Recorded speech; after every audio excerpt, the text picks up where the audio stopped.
On débrief. On débrief. L'actualité politique décortiquée par les spécialistes. L'IDPS, pour avoir passé 38 ans sous le bois, ils ont fait l'école buissonnaire.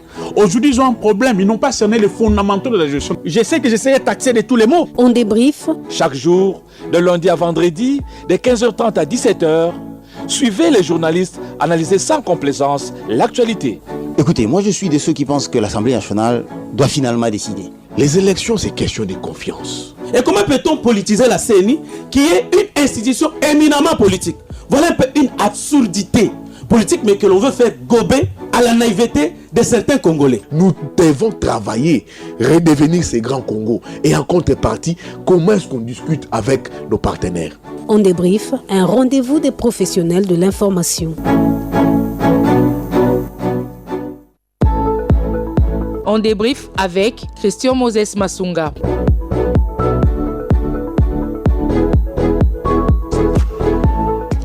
Bon après-midi à toutes et à tous et merci de nous rejoindre dans le débrief de ce jeudi 13 juillet 2023. Vous nous suivez ici à Kinshasa en province et en dehors de nos frontières. Cette émission est réalisée et mise en onde par Moïse Sombila sous la coordination de Simon Kabamba. Martin Fayoulou ne déposera pas des candidatures de son parti SID pour les élections générales de décembre prochain sans qu'il y ait un nouvel audit externe du fichier électoral que l'opposition exige à la CENI. Il l'a fait savoir au cours d'un point de presse qu'il a animé hier mercredi 12 juillet 2023 à Kinshasa. On en parle avec les deux invités avec qui je suis dans ces studios bleus de RTGA FM. Maître Magali Dossi, elle est au cadre de la dynamique Congo Uni de Vidi et Chimanga. Elle est coordonnatrice nationale de la Ligue de femmes de ce parti politique, membre de l'Union sacrée de la Nation, une habituée de On Débrief. Bonjour et bienvenue à On Débrief, madame. Bonjour Monsieur Moses, merci pour l'invitation. Je salue mon co-débatteur, je salue également les auditeurs qui nous suivent. J'aimerais d'entrée de jeu présenter mes condoléances à la famille de l'honorable Chérubin Okende. Présenter mes condoléances à sa famille biologique, à sa famille politique, ainsi qu'à toute la population congolaise qui vient de perdre un de ses fils. Je condamne cet acte ignoble et crapuleux, barbare. Ces genres de choses ne devraient pas se commettre dans ce pays et j'interpelle les autorités judiciaires, les services de renseignement, le service de sécurité d'accentuer les efforts afin que les auteurs de ce crime odieux puissent être identifiés et arrêtés et afin qu'ils puissent subir la rigueur de la loi. On va en parler brièvement et succinctement dans cette émission avant d'entamer notre thématique principale. Je suis également avec Prince Pengue. Il est président national de l'ADD Congo, un parti membre de la MOUCA, dont il est également communicateur. Bonjour et bienvenue en débrief, Prince Pengue. Merci pour l'invitation, Moses. Je salue madame qui sera en face de moi ce soir. J'ai dit bonsoir, bon après-midi aux Congolaises et Congolais, partout où ils se trouvent à travers la République. Merci à eux. Je crois que madame l'a dit, je n'aurais pas pu être dans cette émission compte tenu du drame que, comme Congolais, nous venons de connaître ce matin. Mon aîné, mon grand frère, Chérubin Okende, que je connais depuis des années, non seulement parce qu'on est Congolais, mais aussi parce qu'il est comme moi de Sankourou. Et dans ce cadre-là, on a eu à partager quand même pas mal de moments. Je pense aux enfants de Chérubin Okende, je pense à sa femme, je pense à tous les ressortissants de Sankourou, à tous les tétés là, principalement. Mais pense à tous les Congolais qui sont éclairés, qui sont choqués de cette barbarie. Comme vous l'avez dit, c'est un sujet qui s'invite dans les débats et on ne saurait entrer dans les premiers sujets sans dire un mot si ce qui s'est passé, comment on attend voir cette affaire ici. Excusez-moi, vous voyez que dans votre studio, je me promène avec 6 personnes parce que plus personne n'est en sécurité. Donc vous m'accorderez que les membres de la DD qui m'accompagnent, parce qu'ils ont compris que même moi, Prince Epeng, je suis plus en sécurité, et qu'ils soient dans votre studio. C'est une exception. C'est choquant, mais... Merci. Voilà. Merci beaucoup Prince Epenge pour vos mots introductifs. Et vous avez suivi notre thématique principale, chers auditeurs. Vous connaissez par cœur peut-être pour ceux qui nous suivent régulièrement notre numéro de contact. Si vous voulez bien participer à cette émission, écrivez-nous sur WhatsApp ou par SMS au 097 30 50 850. 097 30 50 850, c'est le numéro de notre standard. Jusqu'à 17h, on débriefe l'actualité. RTGA. Alors, avant de prendre notre sujet principal, nous ne pouvons pas ne pas parler de ces sujets d'actualité. Vous le savez bien, le député national Chérubin Okende, ex-ministre des Transports et proche collaborateur de Moïse Katumbi, il est d'ailleurs le porte-parole de son parti Ensemble pour la République. Il a été retrouvé mort ce jeudi à Kinshasa, sur l'avenue de Poids-Lourds. Il s'était rendu mercredi, depuis hier, à la Cour constitutionnelle et ses proches n'avaient plus de ses nouvelles et son corps a été retrouvé criblé de balles. Maître Magali Dossi, comment commentez-vous justement ces crimes crapulés? Vous savez, c'est un crime de trop. Parce que c'est vrai que nous en parlons aujourd'hui parce qu'il s'agit d'un honorable, d'une personne qui venait d'être ministre, une personne connue. Mais dans ce pays, il y a plusieurs personnes qui sont mortes comme ça, qui sont mortes dans l'anonymat, qui ont été tuées, qui ont vécu des situations atroces. Il y a pas longtemps, nous avons assisté à ce procès des kidnappeurs qui ont eu aussi à tuer plusieurs personnes. Et comme je venais de dire, je me répète en disant que c'est une perte de plus, un crime de plus. Et je pense que nos services de sécurité et nos services de renseignement doivent intensifier leur action pour que la population congolaise, quinoise, parce que ce crime s'est perpétré à Kinshasa, que la population quinoise puisse être en sécurité. Le gouvernement réagit et même le chef de l'État a aussi réagi sur ces crimes. Il a demandé que des enquêtes soient diligentées le plus rapidement possible pour qu'enfin on puisse dénicher les auteurs de ces crimes. Exactement. Nous ne connaissons pas encore les circonstances de ce crime odieux. Et donc, nous comptons sur nos services de sécurité, sur nos services de renseignement pour faire le travail qui se doit afin que la vérité puisse éclater. Mais aussi, nous comptons sur les services de police, tous ces services de sécurité, d'intensifier leurs actions parce qu'il ne faudrait pas que les Congolais, les Quinois en particulier, puissent se retrouver dans une insécurité, puissent se retrouver dans une peur, qu'ils ne puissent pas avancer la peur au ventre. Je venais de suivre M. Epenge qui dit ne pas être en sécurité, il ne se sent plus en sécurité. Voilà pourquoi il se promène maintenant avec ses camarades pour assurer sa sécurité. Ça ne devrait pas être ainsi. Les Congolais de l'opposition, du pouvoir ou les citoyens lambda devraient se sentir en sécurité d'évacuer à leurs occupations partout où ils se trouvent, peu importe dans quelle partie de la RDC ou de Kinshasa où ils se trouveraient. Et donc, les autorités doivent agir afin que cette situation puisse s'arrêter le plus rapidement possible. Et que répondez-vous à certains politiques qui imputent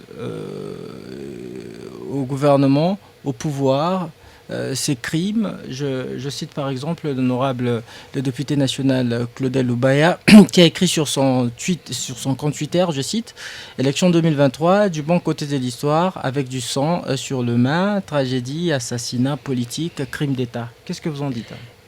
Je pense que malheureusement, les opposants sautent toujours sur toutes les occasions qui se présentent pour essayer d'indexer le pouvoir, pour essayer de salir le pouvoir. Quel est l'intérêt du pouvoir, de ce régime, de tuer ou de faire assassiner un Chériban Okenge? Quel est le danger que l'honorable Chériban Okenge représentait contre ce régime? Il faut qu'on réfléchisse. Il ne faudrait pas qu'on puisse chercher, alors que nous sommes tous en train de compatir avec la famille de l'illustre disparu, il ne faudrait pas qu'on puisse essayer de chercher à faire des récupérations. Vous demandez si il représentait un danger pour le pouvoir, mais on constate que de plus en plus, ce sont les proches collaborateurs de Moïse Katumbi qui sont visés. Non. Il y a aussi des proches collaborateurs du chef de l'État qui sont en prison, qui sont derrière les barreaux. Ont-ils été tués? Le président l'a dit et il ne cesse de le dire. Il n'interfère pas dans les décisions de justice. Il n'interfère pas. Il n'a jamais demandé à quelqu'un d'aller arrêter une personne. Comme il l'avait dit. Il n'a jamais demandé à une personne d'aller arrêter une personne. À plus forte raison, il ne demanderait jamais qu'on puisse liquider, éliminer une personne physiquement. Ce crime ne profite pas du tout à ce régime, bien au contraire. Parce qu'aujourd'hui, la responsabilité incombe au régime parce que le régime n'a pas pu le sécuriser un de ses fils. Et donc le régime n'a aucun intérêt à se voir exposé tel que maintenant. Merci beaucoup, Maître Magali Dossi. Vous êtes membre de l'Union sacrée de la Nation. Vous êtes coordonnatrice nationale de la Ligue de femmes de la dynamique DCU, un parti du pouvoir, dont le président national est Vidi Chimanga. Alors je viens à vous, Prince Epenge. Vous avez également appris cette nouvelle. Dans quel état d'esprit vous avez appris cette nouvelle, si je peux vous poser cette question? Chériban Okende fait partie il est un haut cadre du parti de Moïse Katumbi. Moïse Katumbi, avec qui vous êtes dans cette dynamique de Lubumbashi.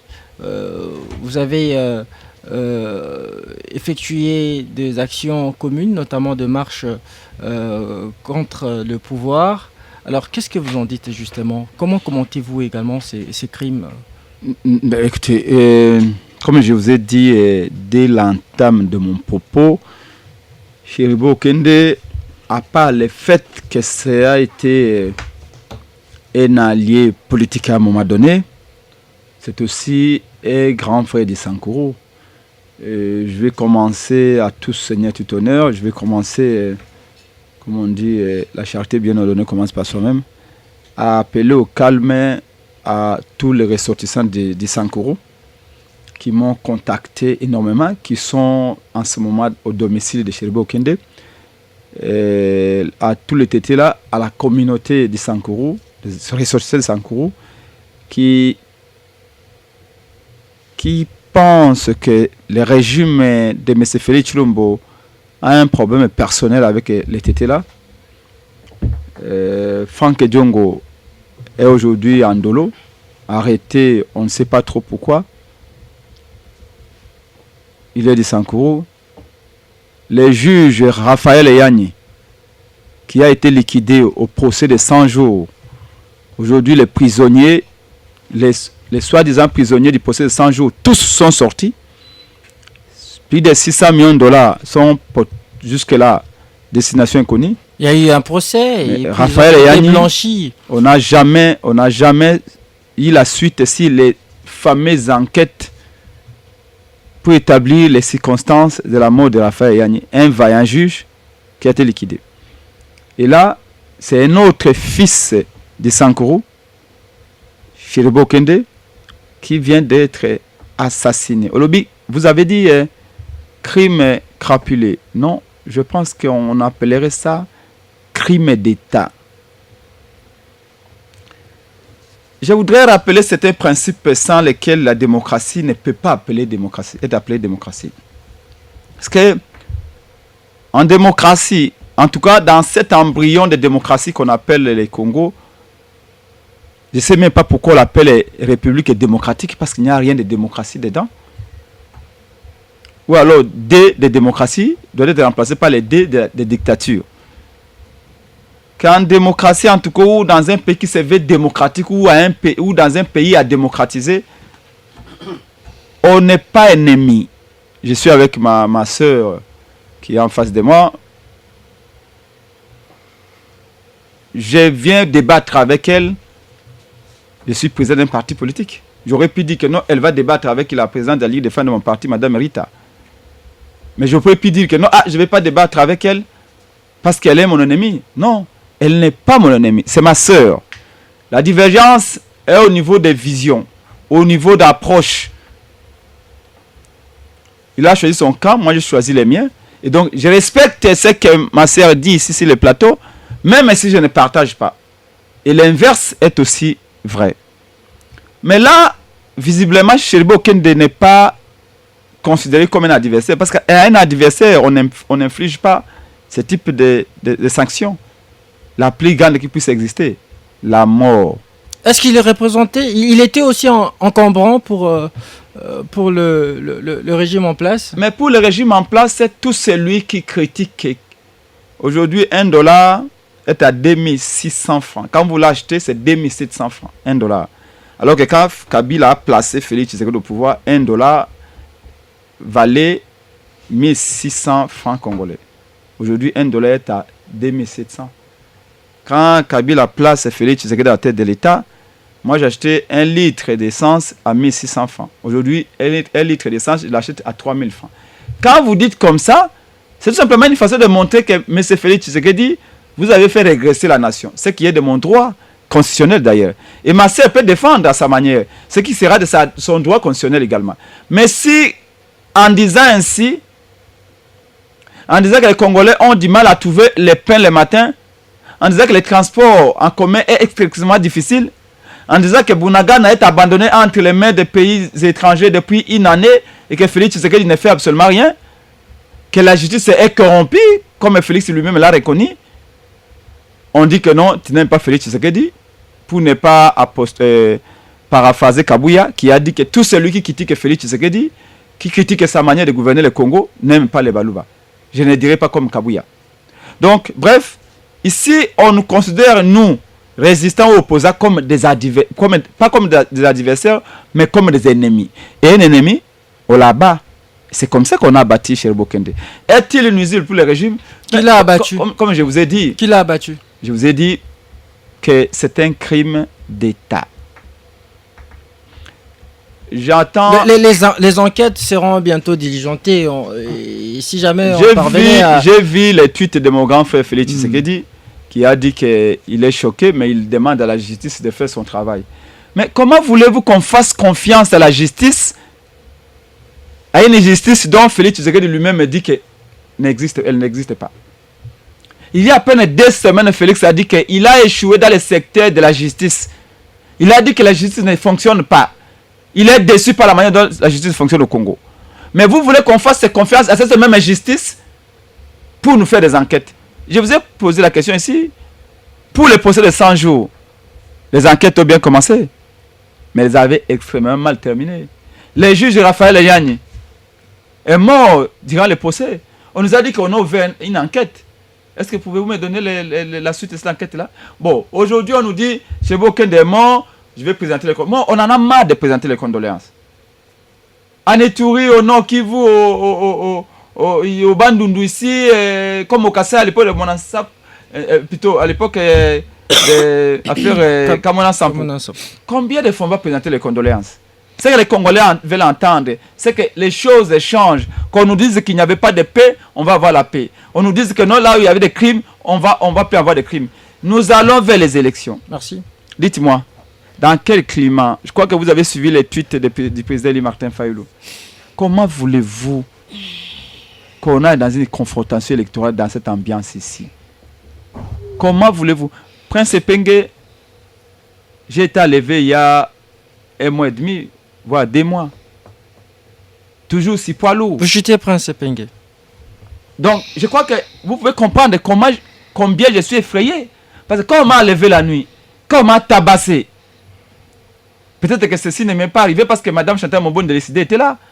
Qu'est-ce qu'il aurait pu se faire? Parce que Chéribin aussi, on l'a enlevé. Chéribin est parti hier. D'après les informations, parce que la Cour constitutionnelle avait demandé à ce que, comme la Constitution le dit, avant d'entrer comme ministre, comme président, avant d'être installé, vous devez présenter votre patrimoine. Et quand vous quittez le gouvernement ou quand vous quittez les présidences de la République, vous devez également décliner votre patrimoine. On l'a appelé, Chéribin est parti. Et semble-t-il, il a laissé son type aller introduire la lettre pour demander qu'on laisse un peu quelques jours. Au moment où il était dans son véhicule, les gens sont venus l'enlever.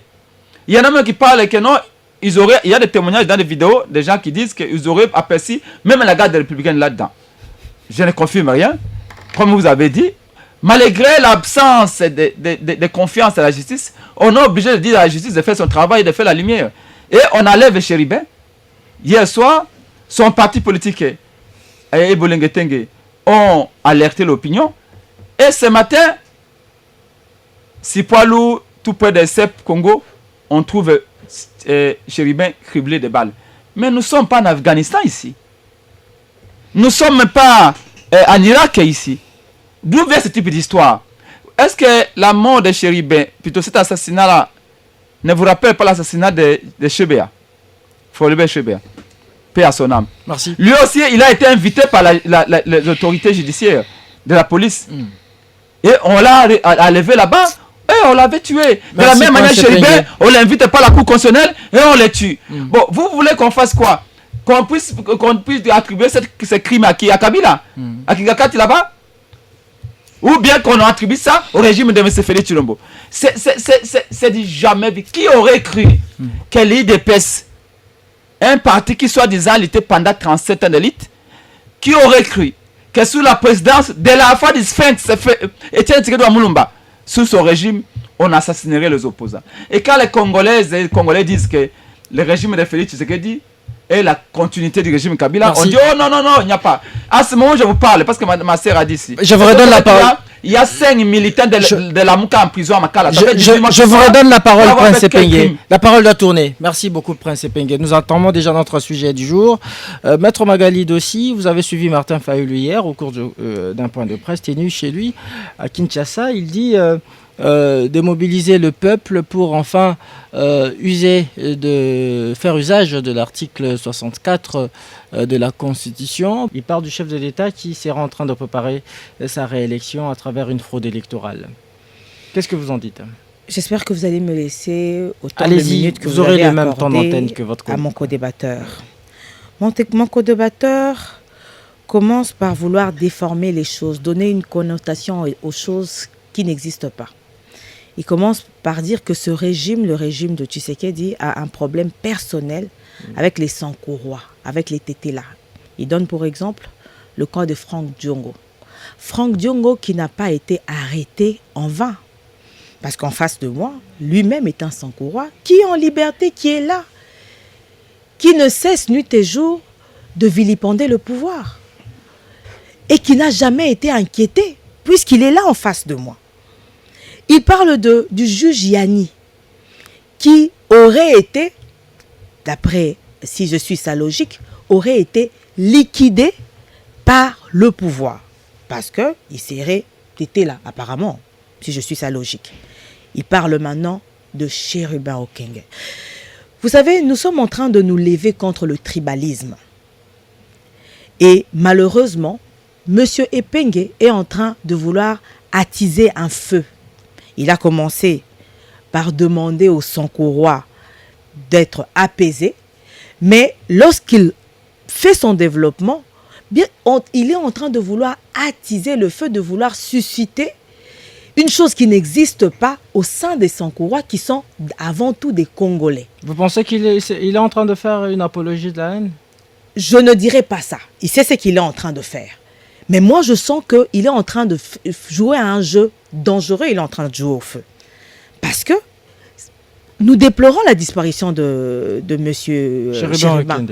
Mais vous n'allez pas me dire que toutes ces personnes qui sont aux arrêts ou toutes ces personnes qui ont été tuées sont des Sankourois. Non, c'est faux.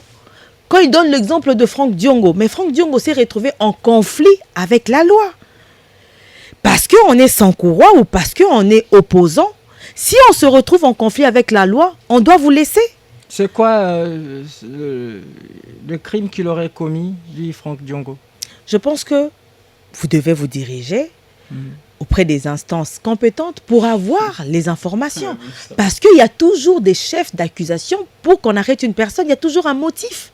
Et Franck Diongo est au courant du motif de son arrestation. Parce que la Constitution le dit. Il faudrait informer la personne arrêtée et non pas l'opinion publique du motif de l'arrestation.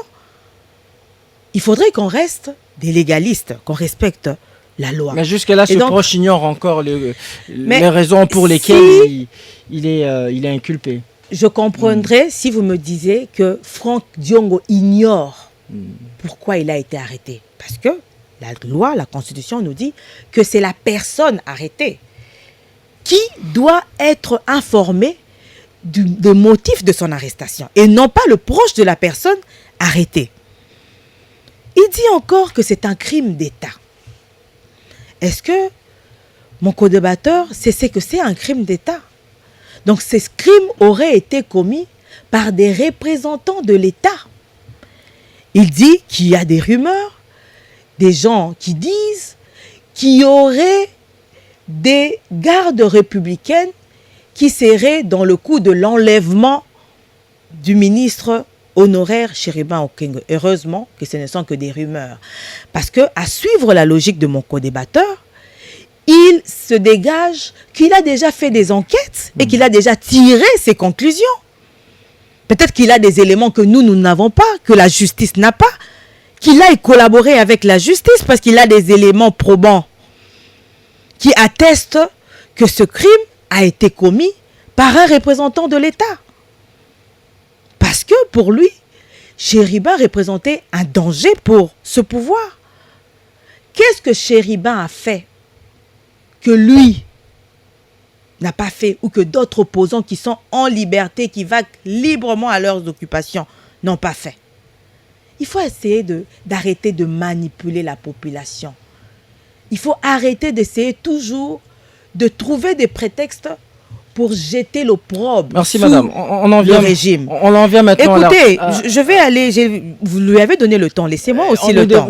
Je vous ai donné la parole pour entamer notre première thématique. Je veux aborder votre question. Je vais y répondre parce que M. Epenge a parlé d'un aspect très important qui est l'intolérance. Nous vivons l'intolérance et cette intolérance, même nous du pouvoir, nous le vivons de la part des opposants. Oui. Même ceux de l'opposition vivent de la part de certains du pouvoir. Nous le condamnons.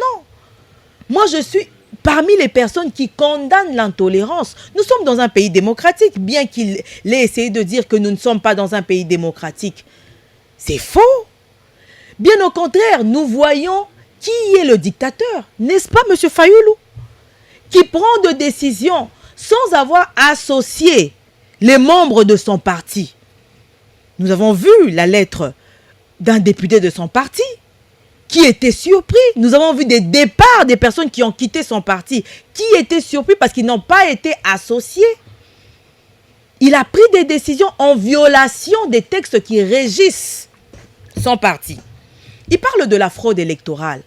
Mais si nous suivons la logique de Martin Fayoulou, mais Martin Fayoulou n'a pas de logique. Il a commencé par dire que le pouvoir en place était en train de chercher à organiser un glissement.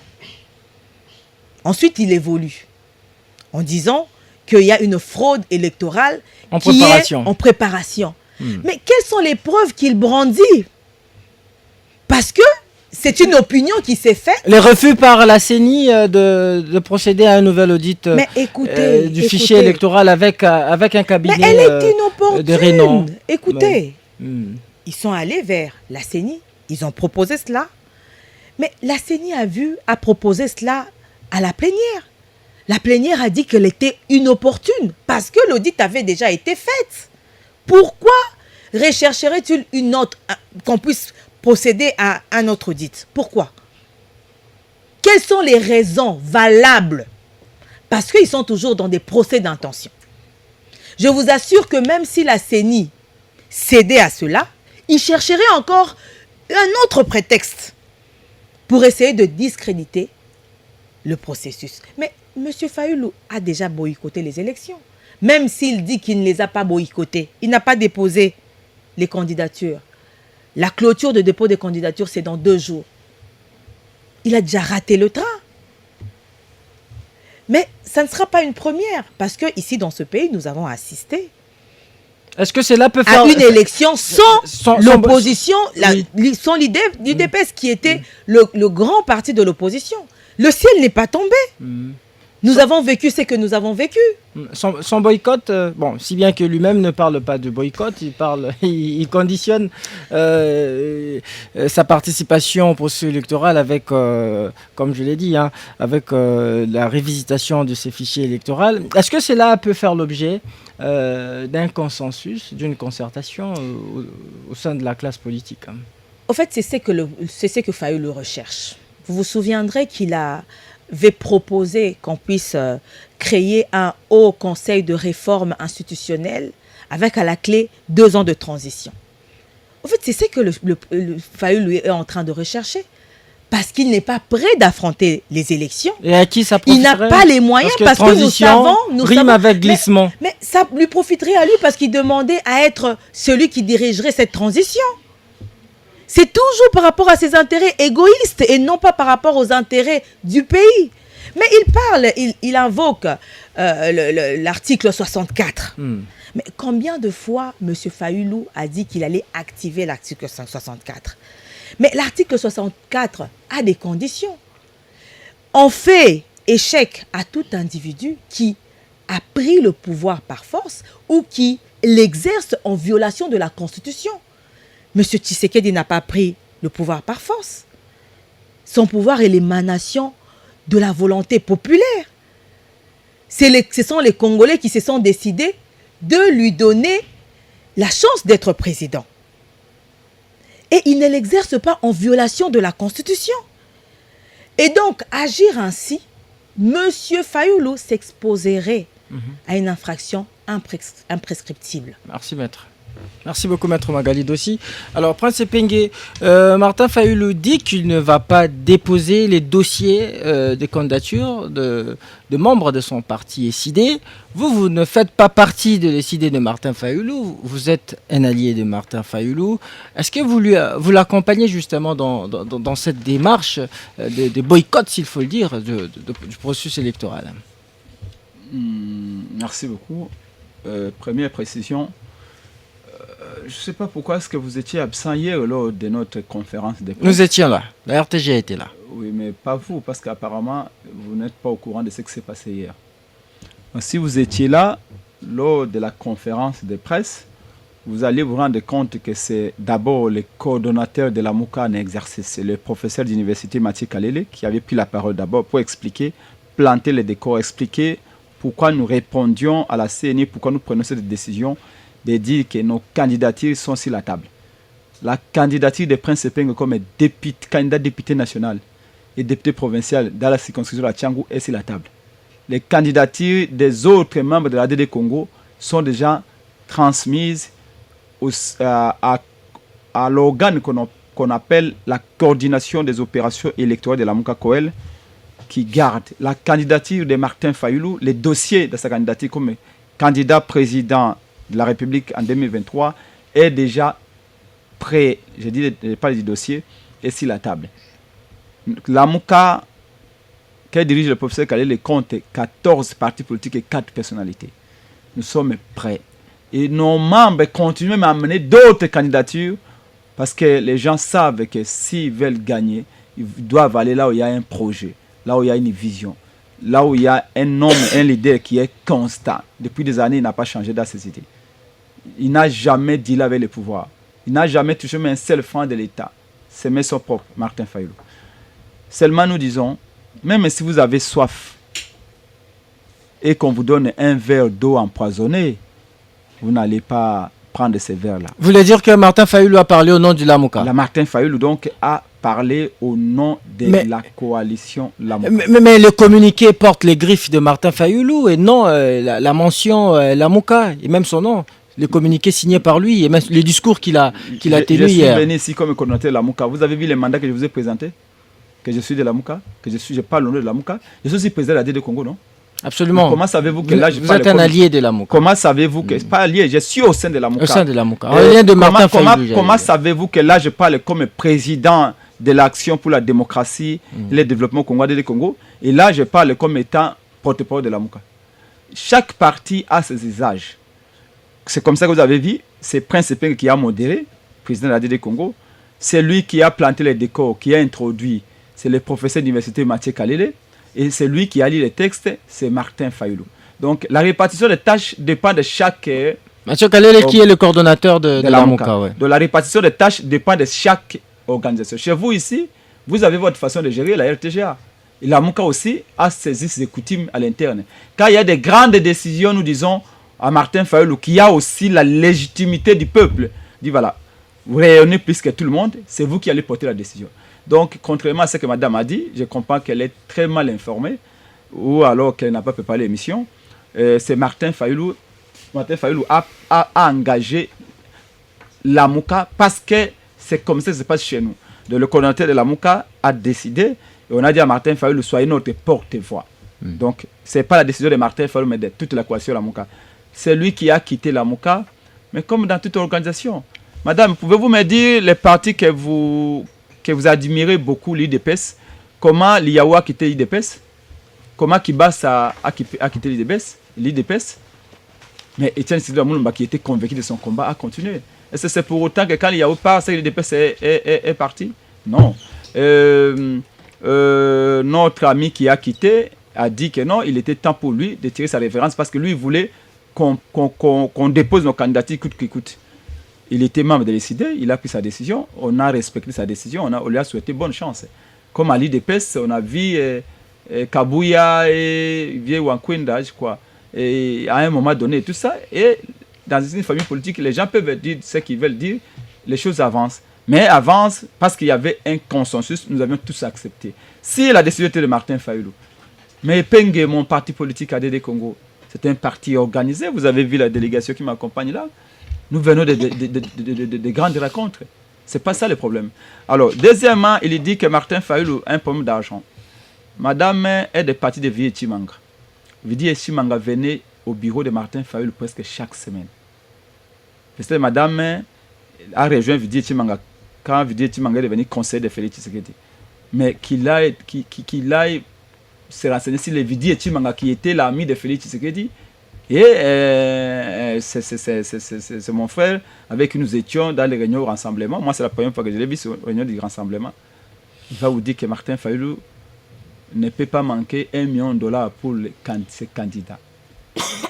D'ailleurs, parce que vous étiez là, il vous a dit que j'ai gagné mon argent à la sueur de mon front. Les seuls de sa génération. Les seuls de sa génération qui n'a pas été ministre, qui n'a pas été Premier ministre, mais qui a un patrimoine gagné avec la sueur de son front. Contrairement à Félix Tshisekedi et les autres, qui aujourd'hui peuvent se constituer un patrimoine. Prince Epenge. Donc, alors, quand vous parlez d'argent, il faut faire très attention parce que vous allez vous demander comment Martin Fayoulou est allé aux élections en 2011, en 2018. Toutes ces questions ne se sont pas posées. Donc, ce n'est pas une question d'argent. L'argent est là. D'ailleurs, moi, Prince Epenge, avec mes membres, nous avons nos propres cautions à nous. Parce que la Lamuka est une plateforme. Donc, les partis viennent. Ceux qui n'ont pas de moyens, mais là, Martin Fayoulou va chercher à déposer les cautions. Mais en tout cas, nous, les chefs de parti, on a au moins, je ne vais pas quand même, Prince Epenge ne va pas manquer $700 pour être candidat. C'est ça les moyens dont madame parle. Mais dis-moi, vous, l'IDPS, où est-ce que vous avez eu l'argent aujourd'hui? En 2018, vous pouvez vous promener dans toute la ville de Kinshasa. Vous n'allez voir que des drapeaux de l'IDPS. Aujourd'hui, nous voyons les drapeaux de l'IDPS partout. Vous avez l'argent où? S'il vous plaît, je vais chuter, je raconte, madame. L'IDPS n'avait même pas de siège. Permettez-moi de poser cette question. L'IDPS était sous-logé par Moutanda. Est-ce que vous pouvez m'expliquer ça? Quel siège? Le siège de son parti? L'IDPS n'avait pas de siège des partis politiques. Au Parlement ou bien son siège national? Siège social, il n'y en avait pas. Et alimenter à la Mais ça, c'est d'ici 2015 qu'ils ont ce siège-là. Un parti qui a fait 37 ans d'élite n'a eu les sièges qu'en 2015, d'ici 2014. Mais ils étaient encore dans l'opposition. Ah bon, donc quand vous êtes au pouvoir, que vous avez l'argent, que vous avez des millions. Voyez comment est-ce que chez eux, il y a un lien entre le pouvoir et COP, comme Félix avait dit, nous vivons au Congo avec des COP. C'est-à-dire que quand tu arrives au pouvoir, c'est normal que vous ayez une maison à 3 millions de dollars. Quel est votre salaire? Vous vous êtes battu pendant toute cette législature. Vous êtes forgé un nom au sein de la classe politique, au sein de l'opposition même. Alors, accepteriez-vous de ne pas compétir aux prochaines élections, justement parce que Martin Fayulu l'a dit, vous avez aussi votre autonomie politique, Prince Epenge. Encore une fois, apparemment, vous faites sciemment. C'est là où les hommes d'État naissent. Ça fait 18 ans, peut-être que vous ne me connaissez pas encore bien, ça fait 18 ans que je me bats. Contrairement à ce qu'il a dit, Prince Epenge passe dans les chaînes de télévision, il est en paix. Non, monsieur, madame, je vous signale que ma propre épouse a été menacée, a failli être tabassée au rond-point Yolo médical par les gens qui se réclamaient être les forces du progrès de l'IDPS. Moi-même, Prince Epenge, ça fait plus de 3 fois que j'ai été arrêté sous votre régime ici, depuis 2019. Je venais d'être enlevé si poids lourd il y a à peine 1 mois et demi. Allez dans les Twitter de votre journaliste Israël Moutombo, vous allez voir les images. Où on a dit que Prince Epenge aurait pris le 3e bande. On m'a tabassé sérieusement jusqu'à 23h. Voyez-vous? Donc, ne me parlez pas de ce sujet-là parce que nous souffrons, nous sommes parmi les gens qui souffront dans notre chair à cause de ce régime ici. Est-ce que vous savez que Prince Epenge ne peut plus travailler avec l'État? Lorsque vous contrevenez à une loi, c'est tout à fait normal que vous soyez interpellé. Vous dites que c'est une invention, non? Comme aujourd'hui, vous allez voir l'IDPS. C'était une contravention, prendre la 3e bande. Non, je n'ai commis aucune infraction. Vous allez voir dans l'affaire de l'assassinat de Chéribin, on va faire des vidéos par l'IDPS. Comme l'IDPS, c'est la mère des mensonges. On va vous dire que Chéribin a fait ça. C'est un règlement de comptes. Il avait un conflit dans son parti politique. L'IDPS a été de fabriquer toutes sortes de mensonges sur Chéribin. Même pas honte que non, c'est un homme qui est parti. Il faut respecter sa mémoire. Même pas honte que non, il a une famille et la famille plaire un de ses membres. Donc, bref, je voulais dire aussi à madame un élément avant de continuer que tout à l'heure, il a dit que j'ai dérapé parlant de la communauté Tétela. Non. Apparemment, madame n'est pas ici et je l'invite à être dans les débats. J'ai dit que j'appelle nos frères de Sankourou à l'apaisement. Moi-même, je suis Sankourou, je suis Tétela, mais je ne me définis pas comme Tétela, moi. Je me définis comme Congolais. Mais j'attends l'agitation du côté des ressortissants de Sankourou. Il y en a même qui sont allés dire que non, l'IDPS avait liquidé, les fondateurs de l'IDPS avaient tué Lumumba. Avec quel fait Lumumba des crapauds. J'ai dit c'est l'histoire. L'histoire est faite de gloire et des ignominies. Donc on ne peut pas jeter l'eau du bassin avec les bébés. Il y a des choses que nous acceptons. Non, on ne peut pas inventer des choses. L'IDPS est né quand et Lumumba est mort quand? Non, on dit que les fondateurs de l'IDPS, les fondateurs de l'IDPS peut être quelqu'un qui est né en 1930, en 1920. Et vous savez l'histoire du Congo. Vous savez ce qui s'est passé avec l'assassinat de Lumumba. Qui a appelé Lumumba crapaud, vous le savez. Mais c'est pourquoi j'ai dit qu'on ne peut pas jeter l'eau du bassin avec les bébés. Nous n'allons pas être prisonniers de l'histoire. Il y a ce que nous admettons. Faisons connaître l'histoire à nos enfants, mais ne soyons pas prisonniers de l'histoire. C'est là où je dis que j'appelle les ressortissants de Sankourou qui disent que non, un de nos membres de notre tribu a été est mort durant le procès 100 jours. Raphaël Yanni, il n'y a pas eu d'enquête. Franck Diongo est en prison, il est de Sankourou. On ne sait pas quelle cause. Madame a dit ici, Franck Diongo a violé la loi. Vous lui avez posé la question, madame. Dites-nous les fractions commises par Franck Diongo. Elle vous dit, oh non, allez-y là-bas vous enquêtez. Si elle dit, elle confirme que Franck Diongo est en conflit avec la loi, c'est qu'il en sait quelque chose. C'est à elle, apparemment, elle est juriste, elle est avocate, non? C'est à elle de nous dire exactement ce que Franck Diongo a commis. Mais elle vous renvoie encore. Donc, en fait, madame vous envoie à Couillonville. Et vous avez laissé passer ça. Alors, il y a également les gens de Sankourou qui disent oui, mais maintenant là, c'est le Okende qui vient d'être liquidé purement et simplement. Ça s'apparente à un crime d'État. C'est pas normal. Il y a un problème entre ce régime et le TT là. Je dis non. Au TT là et aux jeunes de Sankourou, calmez-vous. On peut pas aller dans ce sens là. On nous dit qu'il faut croire à la justice. On va voir. Mais moi, j'ai du mal à croire à une justice où Félix lui-même dit que non, la justice marche mal. Et pour finir sur le sujet, il dit que Martin Fayulu, si Martin Fayulu n'est pas opposé aux élections, il n'y a aucun problème. Et de toute façon, l'IDPS, en 2006, ce n'était pas parti. Elle n'en avait pas fait aussi un problème. Oui. En fait, l'IDPS est en train de copier tout ce que Kabila a fait. Mais sous Kabila, il y avait aussi des crimes, non? C'est pourquoi vous faites des crimes.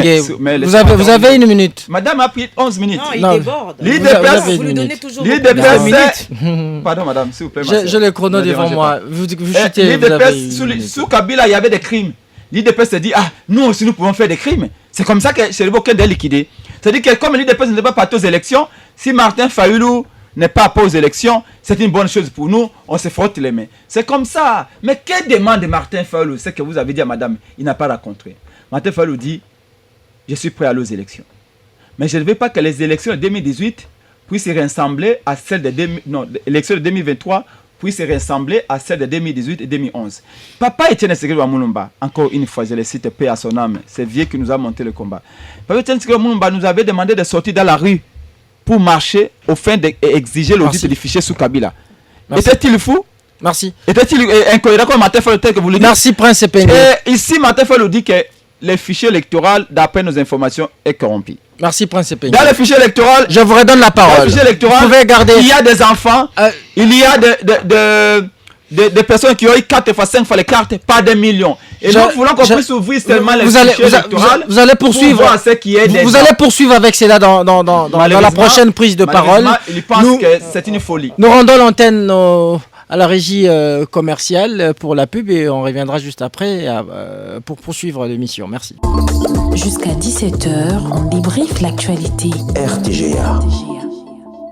Nous sommes de retour dans notre studio bleu de RTGA FM. Je suis avec Maître Magali Dossi. Elle est au cadre de la dynamique Congo Uni de Vidi Chimanga, un parti membre de l'Union sacrée de la Nation. Je suis également avec Prince Epenge, président national de ADD Congo et communicateur de la plateforme de l'opposition Lamoka. Maître Magali, je vous redonne la parole. Vous vouliez justement répondre à votre co-débatteur, Prince Epenge.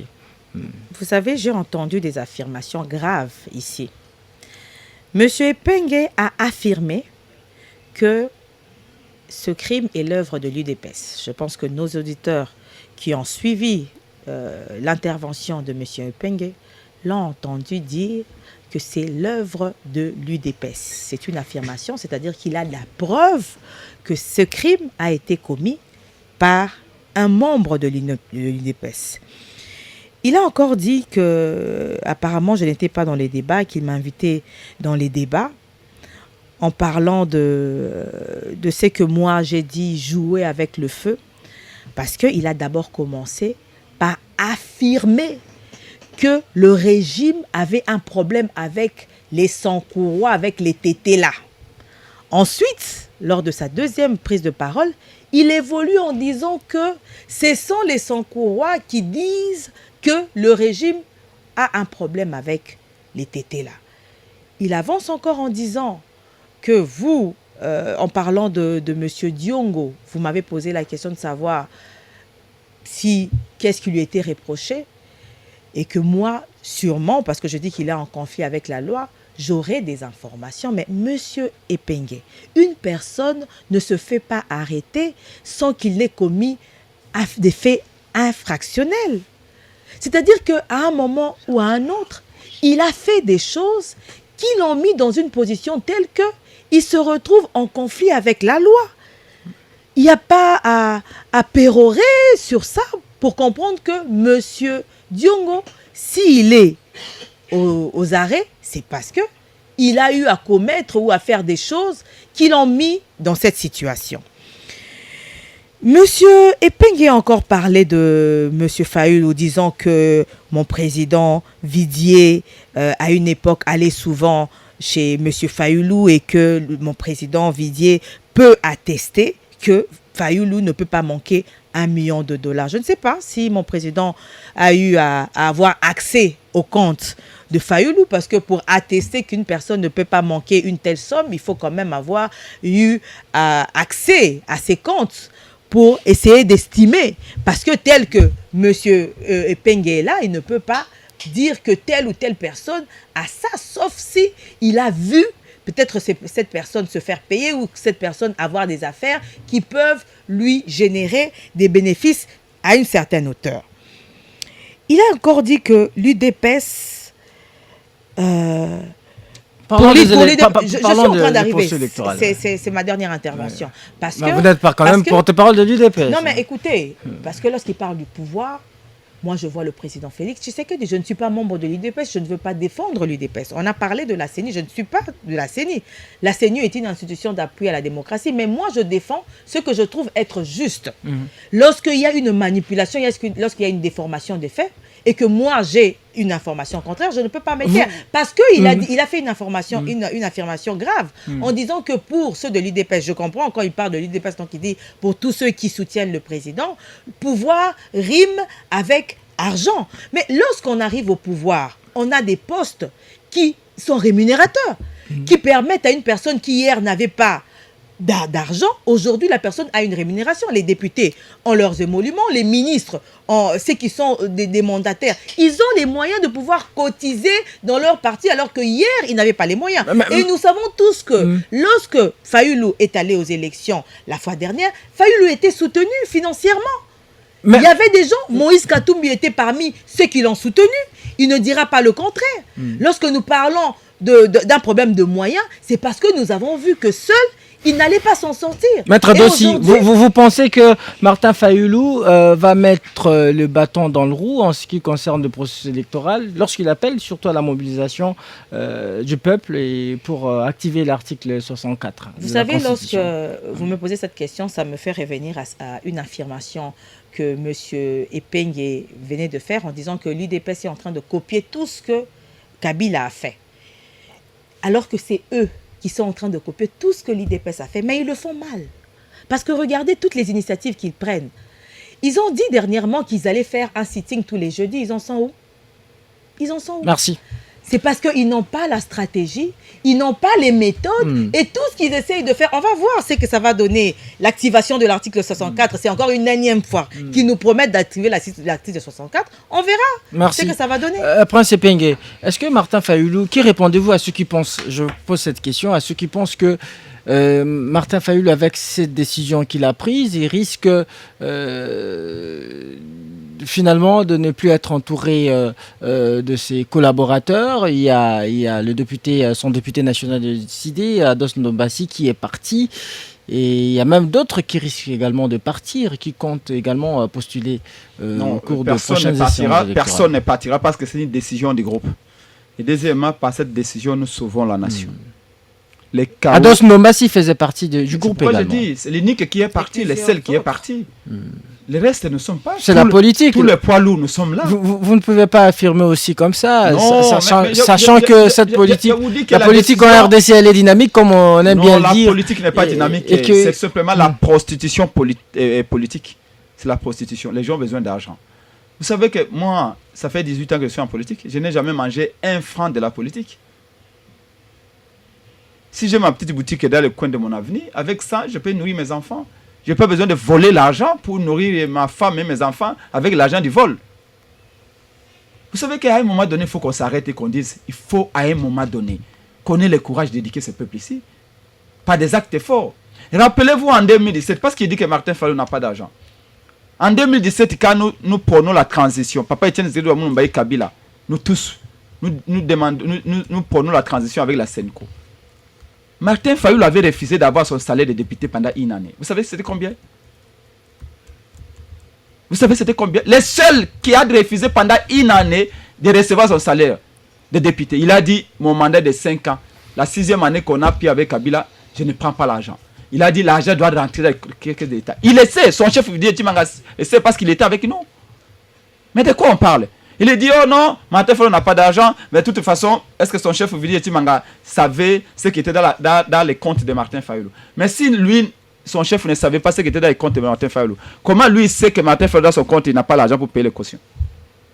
Et finalement, je trouve que madame aujourd'hui, la Mouka n'aura pas de député au Parlement dans la prochaine législature. Non, c'est pas ce qui préoccupe. Vous avez dit sinon, je suis parmi les politiciens congolais les plus populaires dans cette ville de Kinshasa. Moi, je n'ai pas dit que vous êtes le plus populaire. Je parlais de votre ancrage politique que vous êtes forgé. Vous êtes forgé cet ancrage. Je ne vais pas parler de la popularité. Vous savez que Penge aujourd'hui, Prince Penge aujourd'hui, je vais à la Tchangou, je bats tout le monde. J'ai alimenté, je bats tout le monde. À Moamba, à Funa, à Lukunga. Dites-moi, qui m'amène son chef. Si son chef vient, qu'il soit candidat. Vous allez vous comparer à mon chef. Est-ce que c'est qui connaît Didier Timanga? À part le fait qu'il vendait les unités orange. Je vais vous dire une chose. Je vais vous dire une chose, Prince Penge. Vous savez, en 2018. Comment vous pouvez dire qu'il a vendu en 2018, il y a eu des gens qui ont voté pour les députés qui ont combattu Joseph Kabila. Et cette fois-ci, il pouvait aussi être le cas pour vous. Ça pouvait être le cas pour vous aussi. Si vous postuliez, n'est-ce pas, Prince Penge? Parce que vous combattez Félix Tshisekedi. Vous l'avez combattu pendant 5 ans. Pourquoi vous me suppliez d'être candidat député? Je ne vous supplie pas. Si. Là, vous êtes Papa, moi, je ne me suis pas engagé en politique pour devenir député. J'ai terminé en sciences politiques. J'ai eu mon diplôme de licence à Sciences Po avant tout pour défendre mon peuple. Là, je suis en train de défendre mon peuple. Les Congolais qui ne mangent pas, les enlèvements à Kinshasa, parce que madame a dit que ceux qui enlèvent tuent les gens. Et pourtant, le porte-parole du gouvernement, Mouyaya, a dit que non, ces gens-là ne peuvent pas tuer parce qu'ils n'ont pas les moyens de garder les organes. Mouyaya devenir. Mais bien sûr, vous pouvez. Ces gens-là, si tuent, c'est pour. Merci, Prince Penge. On va lire le message. Il va pas me vous chutez, vous chutez, allez-y, vous chutez. Donc, je ne me suis pas engagé pour cela. Prince Penge, je ne suis pas député. J'ai été élu, on m'avait écarté en 2018, mais je défends les Congolais. Aujourd'hui, les Koulou ont fait des victimes partout. Nos frères du Bandou se font massacrer. En Ituri, au nord Kivu. Aujourd'hui, Bounagan est entre les mains des Ougandais pendant une année. Je dénonce, je n'ai pas besoin d'être député. Oui, être député, c'est une bonne chose parce que ça vous donne les moyens pour continuer les combats. Mais les choix que nous avons faits avec Martin Fayulu. Les combats, on les mène aussi au sein du Parlement. S'il vous plaît. Ouais. Mais est-ce que vous savez, peut-être que ça va vous étonner, est-ce que vous savez que déjà on a les 500 députés du Parlement? L'Union sacrée a déjà attribué le quota. On sait combien de députés de PS aura. Même madame, peut-être qu'il est parmi les personnes qu'on va nommer députés. Vous voulez qu'on est dans une élection où les fichiers est là, il y a des morts, il y a des enfants. Permettez-moi de vous interrompre. L'émission, nous tendons vers la fin de l'émission. Merci Prince Penge. Vous n'avez plus la parole. Pour clôturer, pour finir, c'est que nous demandons ceci. Vous avez 10 secondes. Nous boycottons. Et c'est un partage excusez madame, allez-y, vous concluez. Vous concluez madame. Vous concluez Prince Penge. Excusez madame. Je sais que nous sommes à l'heure des jeunes de... Si je lui arrache la parole, on va dire que tu as manqué de respect à une femme, mais que madame... C'est moi qui accorde la parole. C'est moi qui ai la police des débats. Bon, aujourd'hui, vous avez dit ça. On va dire parité, on va dire ceci, je ne veux pas qu'on me traite de macho, alors que madame me respecte. Je lis les messages. Il nous reste que 4 minutes. Je dis que nous sommes prêts à aller aux élections, mais nous voulons... C'est qu'a dit ma pense que le fichier est bon. Merci. Pourquoi a-t-il peur qu'on nous... Merci Prince Penge, vous n'avez plus la parole. Nous lisons le message des auditeurs. Simplement, c'est ce que nous réclamons. Bonjour RTGA, bonjour. Le premier responsable de l'assassinat de l'honorable Cheriben Okende, c'est la Cour constitutionnelle.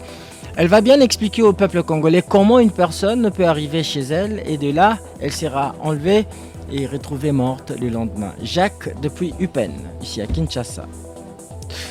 Nous allons lire d'autres messages. Voilà. La société a dit bonjour RTGA. Prince Penge, un des membres de la Mouka, avait dit nous allons créer l'insécurité, y compris toi et Penge, parce qu'il y avait des commentaires de votre part. Message non signé.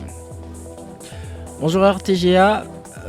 Qui en voulait à Cheriben Okende? Et Penge n'a-t-il pas entendu les déclarations de sa fille? C'est très clair, Fayulu a peur des élections car il s'est rabattu à plate couture. Message de Georges. Voilà. Il dit Epenge. Voilà, il dit Moses Epenge. Ce qui est penge, Moses, ce qui est penge à lobby, Kumbo ya Chilombote, ya Kola Latte, Ye, à Koma. Je ne sais pas lire, hein, mais c'est ça. Un peu compliqué. Bon, Moses, c'est le même message. C'est le même message. Bonsoir en débrief.